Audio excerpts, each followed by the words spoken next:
So, hello and welcome back. We are back once again as we head into the final third of the Phoenix Transformed, where everything hopefully will start to make more sense.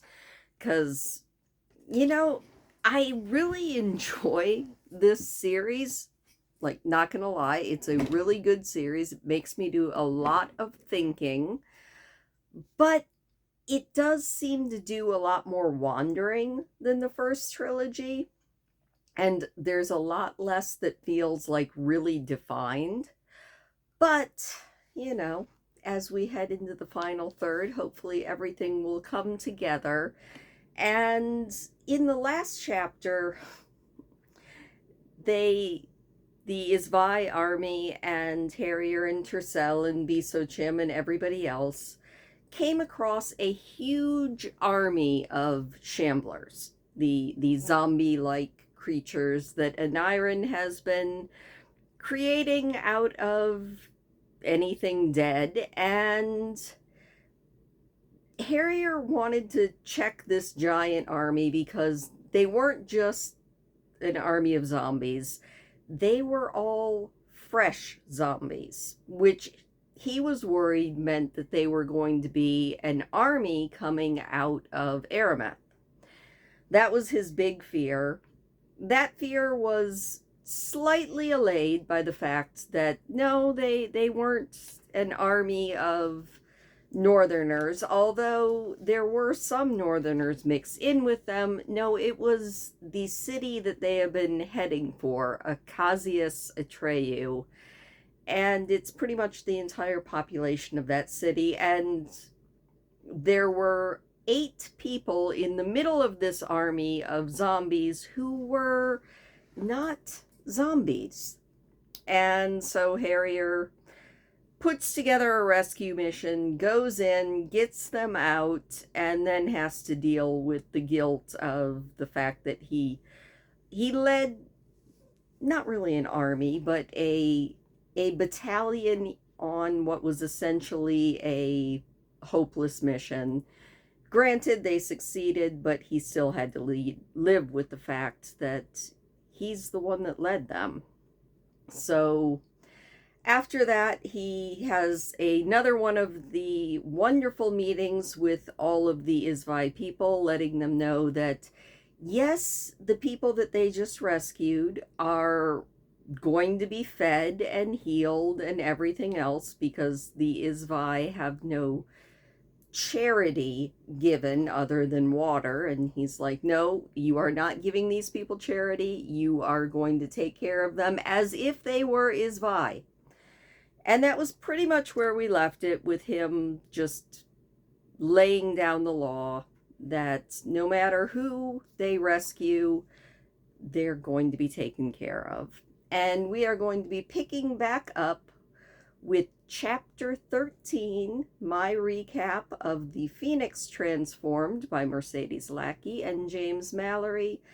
And Chapter 13 is titled Discoveries and Alliances. And like I said, we pick back up with Chapter 13 with the fallout of the meeting, and Harrier telling everybody that anybody that they save is going to be treated as if they were Isvai people. It's not the most popular of all things, but it's mostly the leader Fanus who objects the most.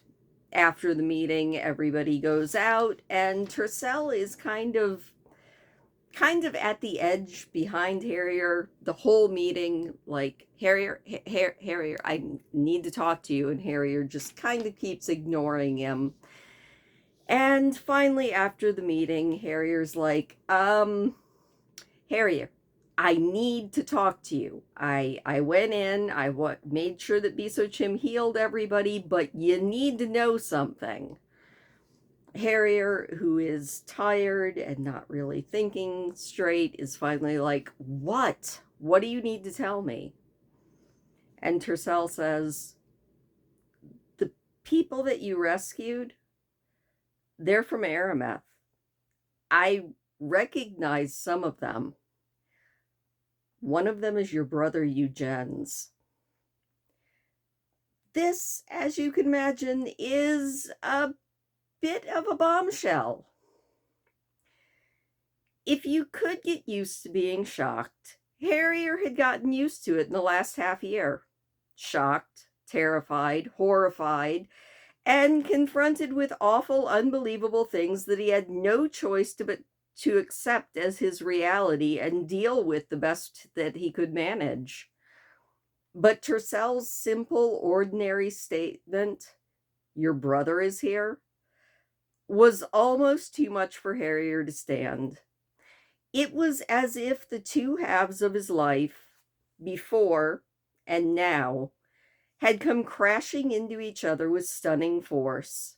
The ground seemed to tilt beneath his feet as if he were on the deck of a ship, and Tercell grabbed him to steady him.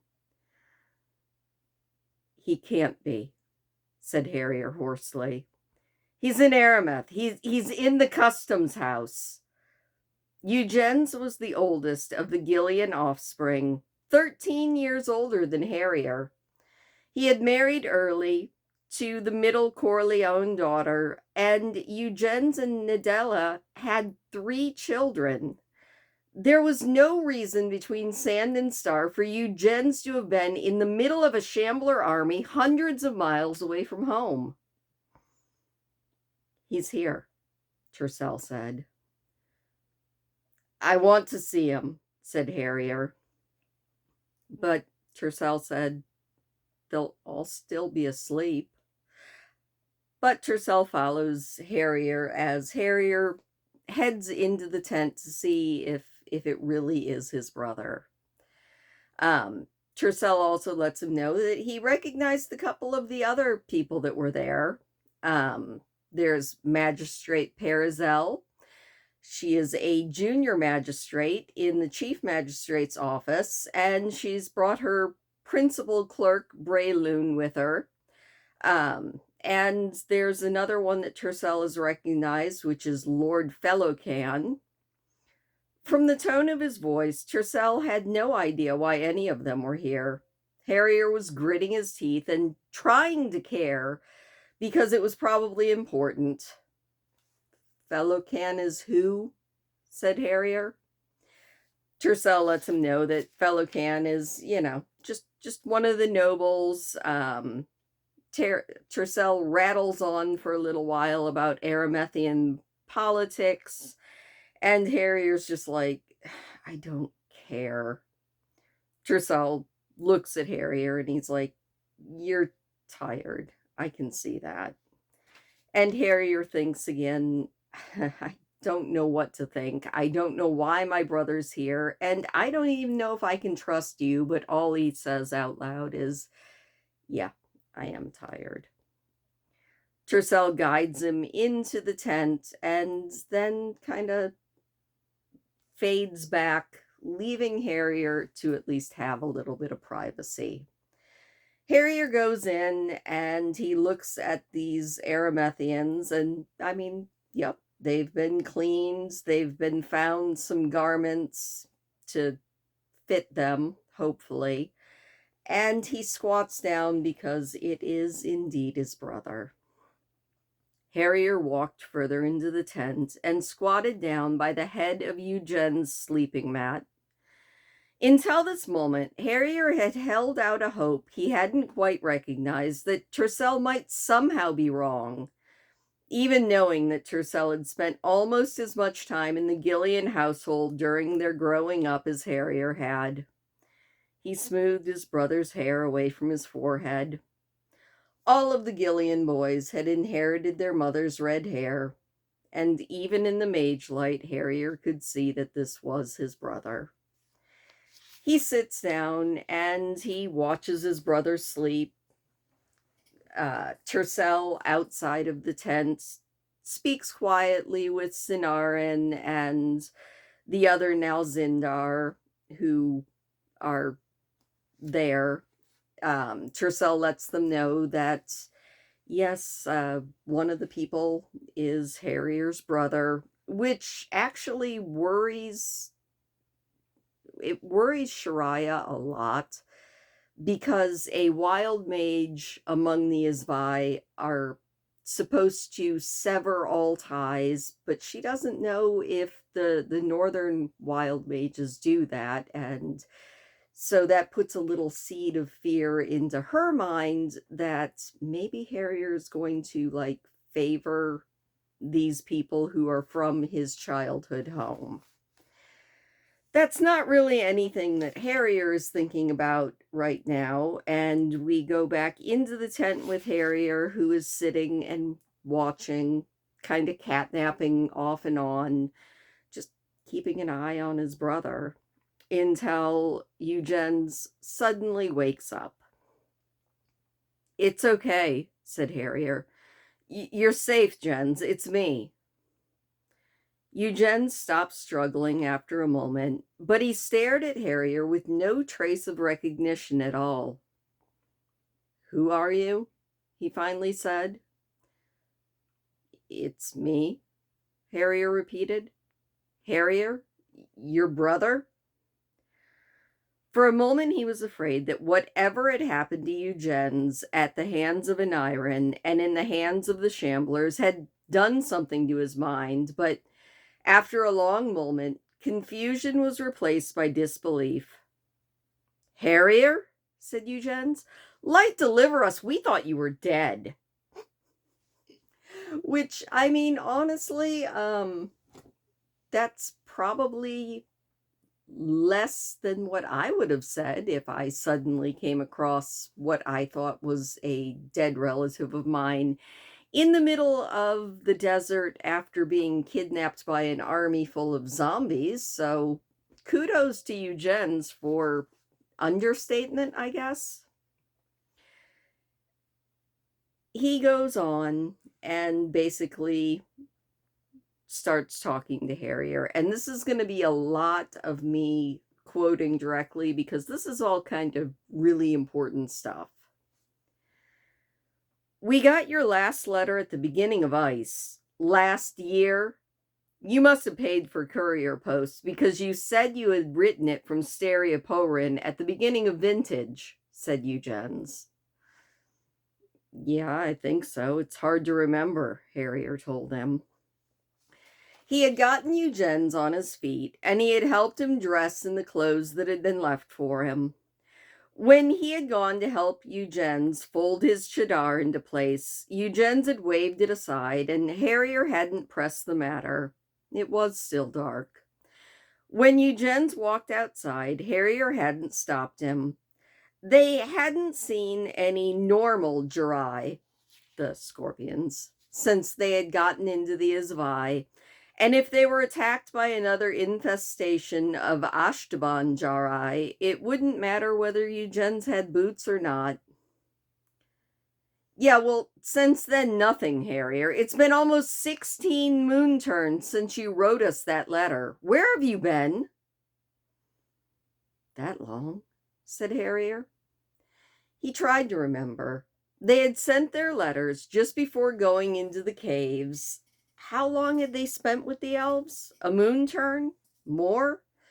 2 moon turns in Tarnatha Atreyu, and no, 2.5. And then, "Is that all you have to say?" Eugen said. "Ma's been weeping her eyes out. Da's been in a temper. He and Lord Rolfort are cross as 2 sticks, and you can't even imagine the sort of nonsense that Tercel talked in his last letter." Harrier winced, just a little, at the sheer volume of Eugen's voice. If everyone along this line of tents wasn't awake already, they would be soon. "I didn't ask him what he wrote," Harrier said tiredly. "But whatever it wasn't nonsense. Isn't you being here proof of that?" In the dim light of the lanterns hanging out at the front of the tent, he saw Eugens scrub his hand over his face. "I don't know what to believe anymore, but for the light's sake, Harrier, he's Lord Rolfort's oldest son, not Kellen the poor orphan boy. Look, if the two of you just come home. We're trying, Jens, said Harrier. You might have noticed you're a little far from the normal shipping lanes out here. Eugen stared for a moment, then shook his head again.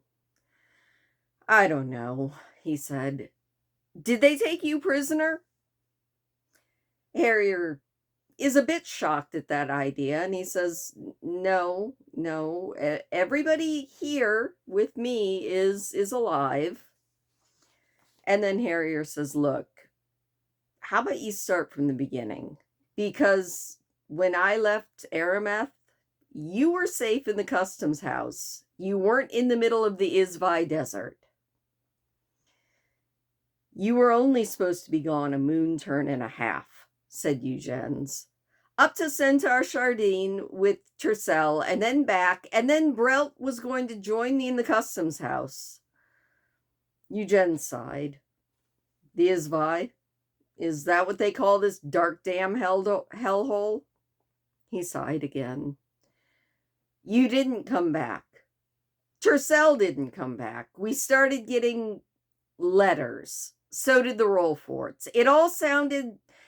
We knew he had been sick. We didn't know what to think. After your last letters came, Lord Rollfort sent to his bankers in Stereoporin, as soon as the passes were clear, to search for you. There had been no sign of either of you in that city in moon turns, and we gave up then. What else could we do? Nothing, said Harrier. He walked with Eugens. Nothing but what you did.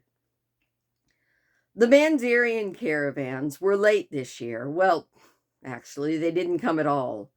Around the end of seed time, we started getting people coming up from the border cities, hundreds of them, saying that the desert tribes were attacking them. So Chief Magistrate Vonel appointed a commission to come down here and investigate. Now it was Harrier's turn to stare in disbelief. Vonel heard that the Izvani were sacking the Atreyu cities, and she sent you? Why didn't she call up the Levies?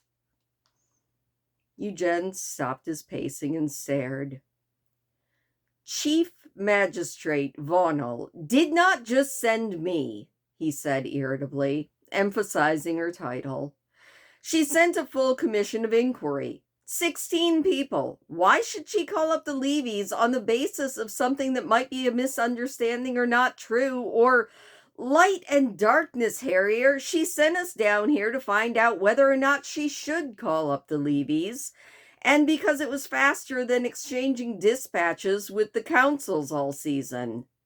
We were supposed to, inquire.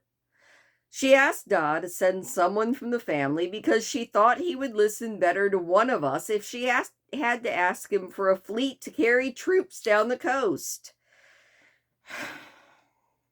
Harrier winced. And did you inquire? We got to Casius Atreyu. I know where it is, Eugens. I've been here for half a year, said Harrier.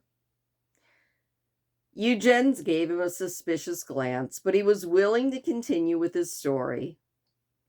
The city was packed with refugees, just like the ones who had come to Arameth, but a lot more of them. The council lodged the commission in the consular palace, and they helped us interrogate some of them. It was useless, though. Really? Said Harrier. Eugen shrugged. None of them had seen this so-called desert army. All they had done was described one, or heard that one was coming and fled. Lord Fellocan thought that it might be some sort of mass hysteria, and Magistrate Parazel didn't find any evidence at all of an actual tribal uprising. This kind of shocks Harrier because, there probably was a lot of proof, but people were just, at least in Harrier's mind, ignoring it because it would be inconvenient. Eugens goes on. He lets Harrier know that he wanted to, maybe actually go out into the desert as a part of this inquiry uh, commission and see if they could find any of the tribes, but he was thwarted. None of the rest of the commission thought that going out was a good idea, especially if there were bandits running around the border cities. And the council said that I would need guides and horses and supplies and a whole manifest of things that weren't available in order to even make the trip. So I stayed in the city and I tried to find out what I could from there. It was enough to convince me something bad was going on. Plague, bandit gangs, tainted wells. There were a lot of different explanations. I don't know what Magistrate Parazel or Lord Fellocan were going to say, but I was planning on recommending a relief expedition large enough to bypass the city and Eugen stopped. All the other cities have been destroyed, haven't they? Yes, said Harrier. They're gone. Acasius Atreu's gone, said Eugens. We were going to leave. It was the middle of Sunkindle, and we were going to leave because the weather was getting too hot to stay. All of the animation and the anger had drained from Eugen's voice and body, as if he were only now becoming aware of where he was and the things that had happened to bring him here. He swayed, and Harrier took him by the arm and led him back towards the tent. Of all the unfairness that Harrier had experienced since he had set out with Tercel on the road to Centaur Shadin, of all of it, he thought this was the worst. Eugens was his oldest brother, an adult Harrier's entire life, and seeing him lost and afraid was almost as bad as seeing his da lost and afraid. Come on, he said gently, urging Eugens to sit on the carpet outside the tent. Sit down. Here, have a drink. He took down the water skin that was hanging on a tent pole and handed it to Eugens. It's water, said Eugens in surprise. Of course it is, said Harrier. What did you think it would be? He sat down beside his brother and put a hand on his arm. Looking upwards towards the sky, Harrier could see it was starting to lighten, and he could feel the camp coming to life around them. Soon, even the illusion of their privacy would be gone. Gens, I need to know what happened at Acasius Atreu. No, said Eugens. Nobody should have to know those things. He tried to smile. It was painful to watch. Not my little brother. I'll take you home and I'll yell for a little while, but it'll be all right. You'll see. Harrier didn't know whether he wanted to laugh, cry, or scream, or maybe hit something. But Eugens is stubborn and does not want to burden his little baby brother with whatever happened to get them there. Harrier's like, look, fine. We'll deal with this later. I've got to find you some boots. There are Jarari and all sorts of things, and you can't really be walking around barefoot.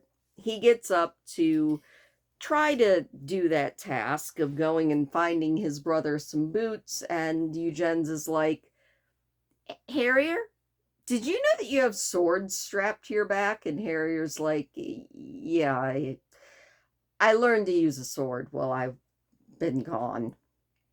And Eugens is like, it's probably a good idea. And that's where we leave those two, at least for now, and transfer in to see what's going on with Tercel, who is having a conversation with Shariah and everybody, like I said, trying to reassure them that probably Harrier isn't going to favor the people. And he's also trying to figure out what's going on and desperately missing Ankeldar, Not just because Ankeldar would give him magic, but also because Ankeldar was his friend and somebody that he could talk to. And he also thinks about the fact that he's finally gone to sleep a few times and had some more dreams, but they weren't visions and they weren't really nightmares. I mean, he's still having those too. But the dream that's been bothering him lately is like a memory of a dream.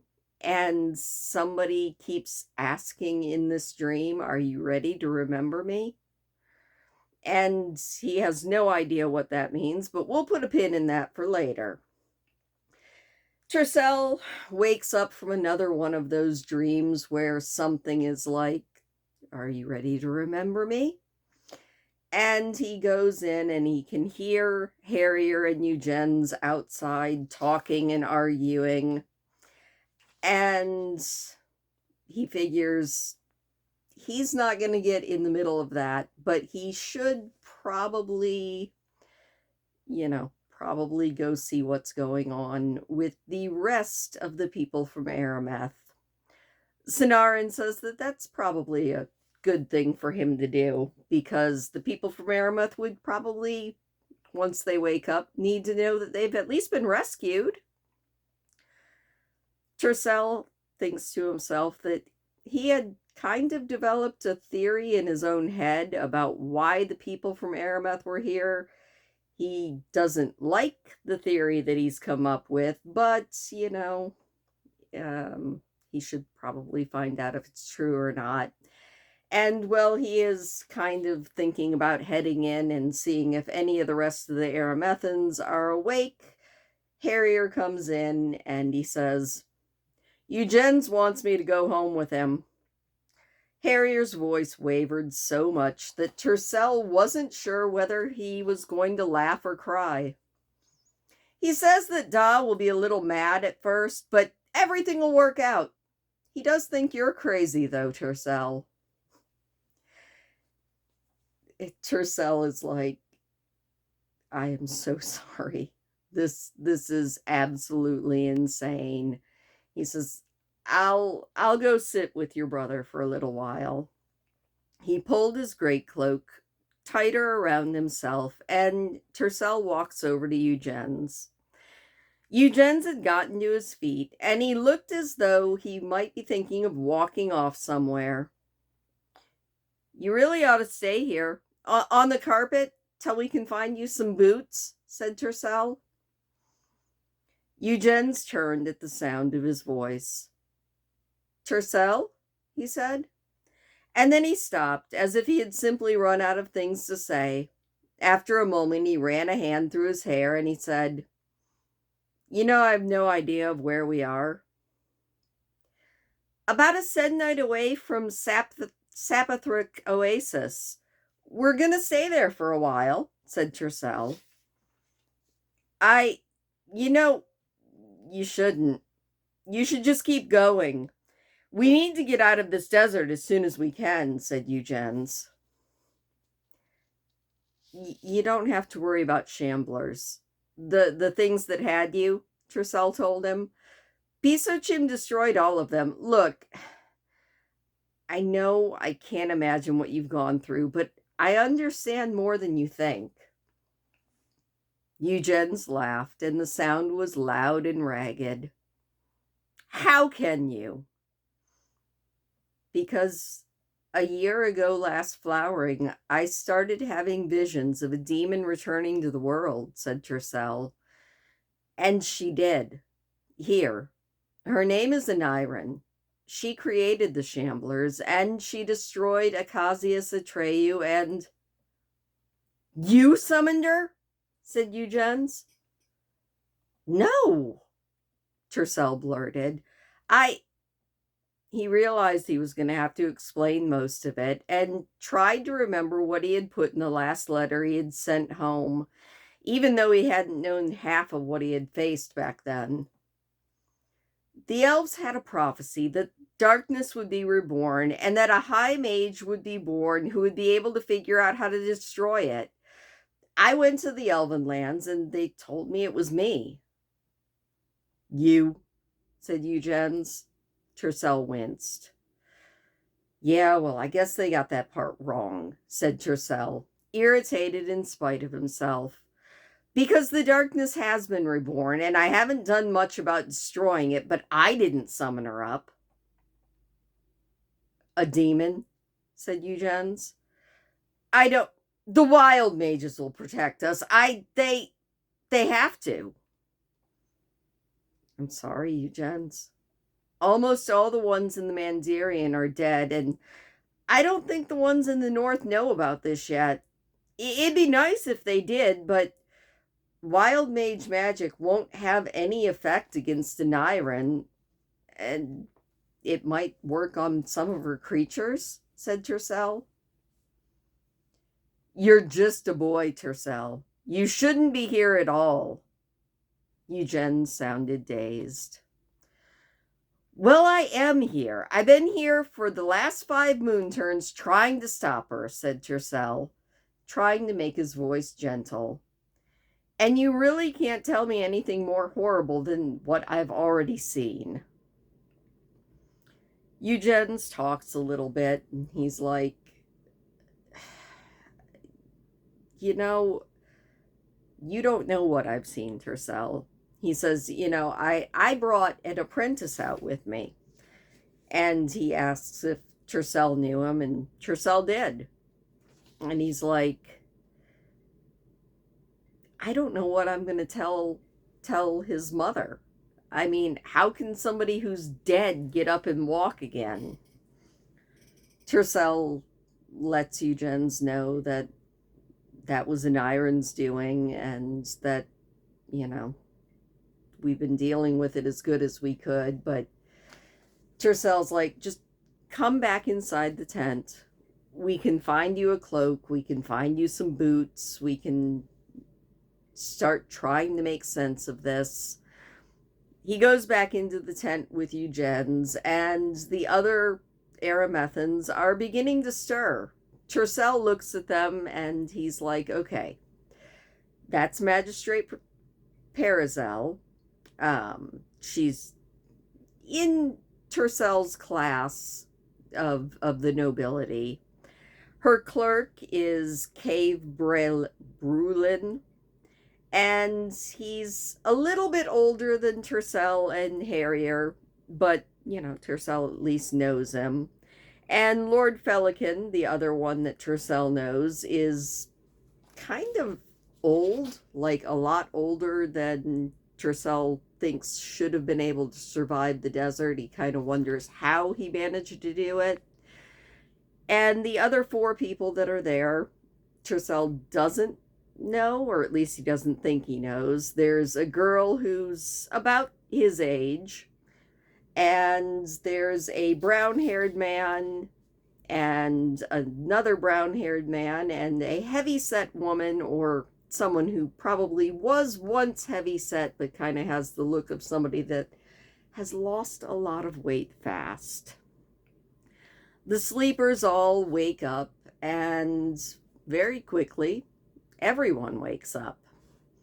And Tercel discovers that the young woman's name is Vienes Paluns, and she is Lord Felican's chief of staff, and that the other 3 are Master Friolax, who serves on the council of the Trade Guild back in Arameth, good lady Leoled Ordinane, and her husband, good Sir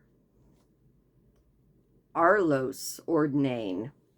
And they are trade-born, and they were there on the commission as well. The 8 of them were the only members of the Aramithan Commission to inquire into the Mandarian unrest who had survived. And they introduced themselves, but none of them want to talk about what happened.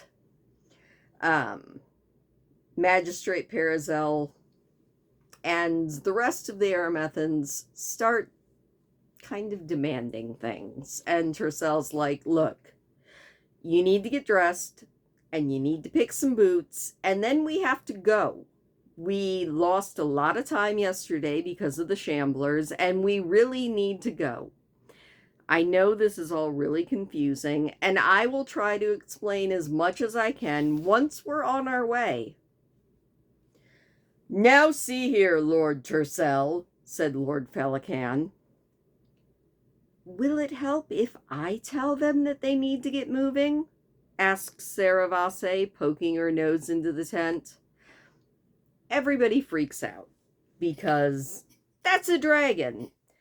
Tercel introduces Saravasse, Bisochim's dragon, or maybe Bisochim is Saravasse's wild mage.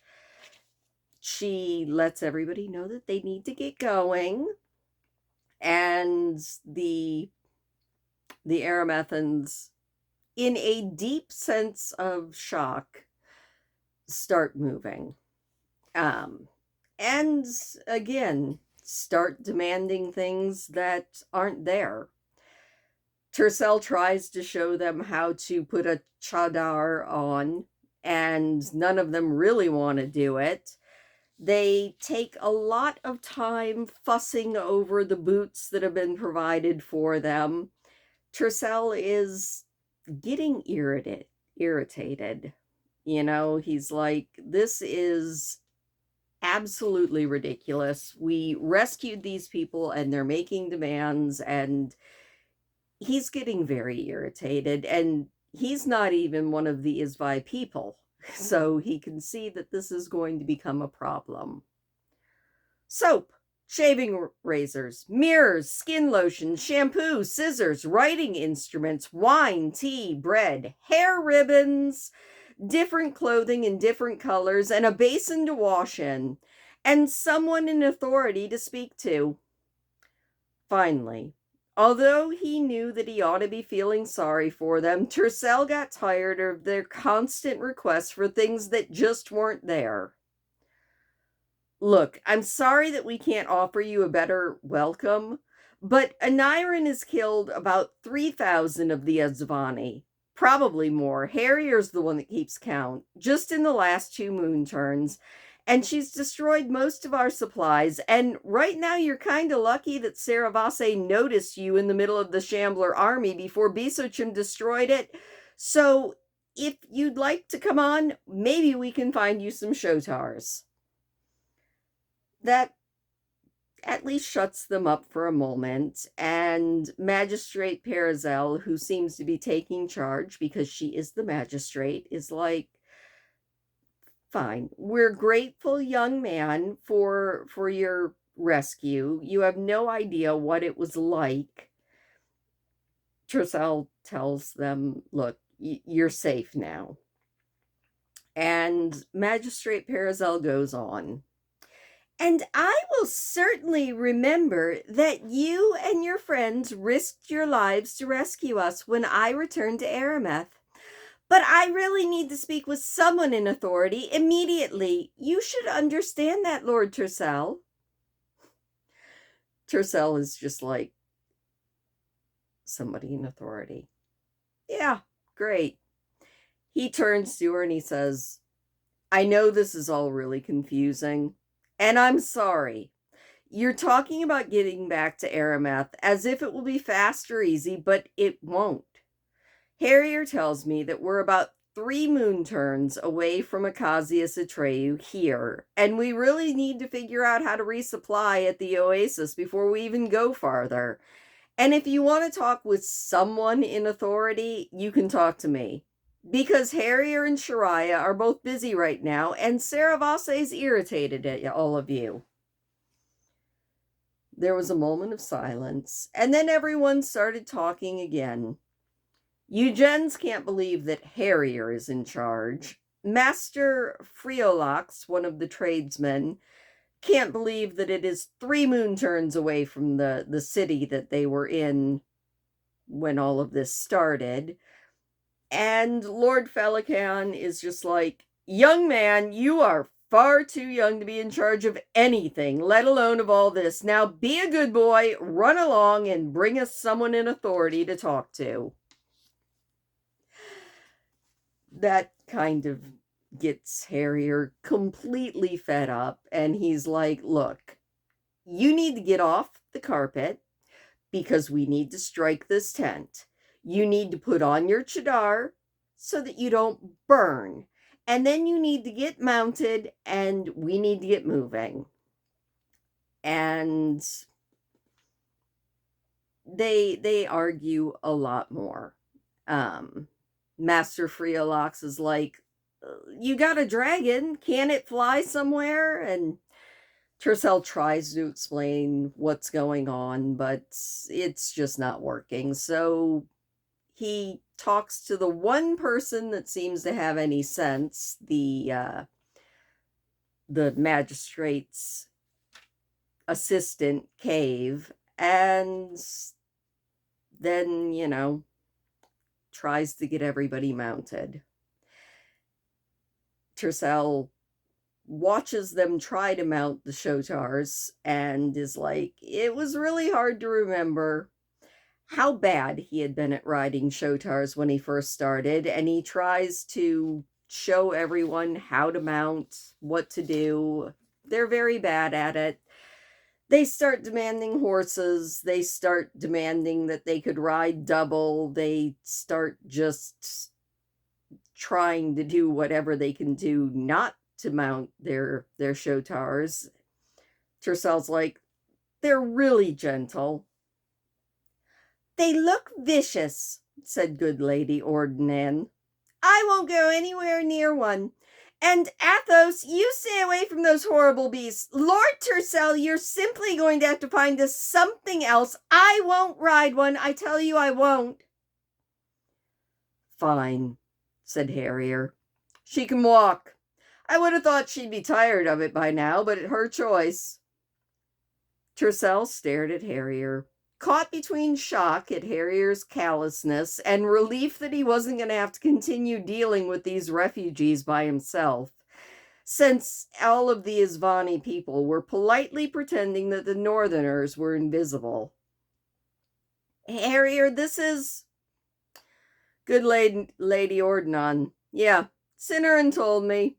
Magistrate Parazel, Lord Fellowcan, Master Freolox, good Sir Ordnan, Jens, and Mistress Palacoons, said Tercel quickly. Harrier nodded. We'll be stopping around noonday bells, and we'll be resting until 1/2 first afternoon bells, and then going on till sometime between evensong and first night bells. Harrier told them that, turning so that it was obvious he was speaking to all 8 of them. It's 3 chimes before second dawn bells right now, if you wanted to know how long you'll be riding today before we stop. I don't see any bell towers around here, Harrier, said Eugens. Harrier pointed at the sky silently, indicating the stars. You'll learn. You really ought to get on the Shotar, he said to good Lady Ordnan. It's hard, but it does get easier. Lord Tercel said that you're in charge here, Lord Felican said. I find that difficult to believe. Well, look, I have an idea, said Harrier. It's going to be almost 3 full bells before we stop. You'll have plenty of time to petition the eternal light for understanding. If you still haven't figured it out by the time we've stopped, you can come talk to me again. Tercel couldn't help it. He laughed out loud before stopping himself, which did not make matters any better. Do you have any idea of who I am, you trade-born fool? Said Lord Felican. Harrier smiled sweetly, but his eyes were murderous. Sure. You're the guy whose skin I saved yesterday. And, well, you're calling me and my brother trade-born. Maybe you ought to remember our doc can buy and sell you and not need to ask for a loan to do it. Come on, Tercel. They'll either figure out how to mount and ride with us, or they'll walk. And that is where the chapter ends. With A whole lot of complications that honestly I don't think Tercel and Harrier and anybody else needed. I try to see it from all sides and try to imagine like being dropped into the middle of this army and needing or wanting all of the comforts of home, but I have a really hard time summoning up any sympathy for the Aramathians. I they're a bunch of spoiled brats, and they are definitely throwing a giant monkey wrench into any of Harrier's plans, and probably will continue to do so, at least for a while. So, I did like at least the fact that there is a little bit of humor. I mean, when I say that I try to see things from everybody's side, I can kind of see Harrier's brother's shock and dismay, especially at learning that his baby brother, who he probably thinks of as still being a little kid who can't be in charge of anything, being in charge of the Isvi army. And we can't forget that he doesn't even know that Harrier is a wild mage yet. That's going to be quite the shock. And I don't know that it's really kind of sunk in that Tercel is a mage. It's a big, complicated ball of yarn being played with by a very, very strange kitty cat. Or maybe it's Saravase batting this ball of yarn around. Anyway, that is where we leave off, though, and yeah, quite the complication. So, thank you, as always, for listening. I hope that you enjoyed that complication, and I will see you next time. Please do hit the thumbs up if you don't mind. It does always make me smile, and supposedly it's good for the algorithm or something like that. And yeah, if you're not subscribed, hit the subscribe button because why not? It's free. And I'll talk to you next time.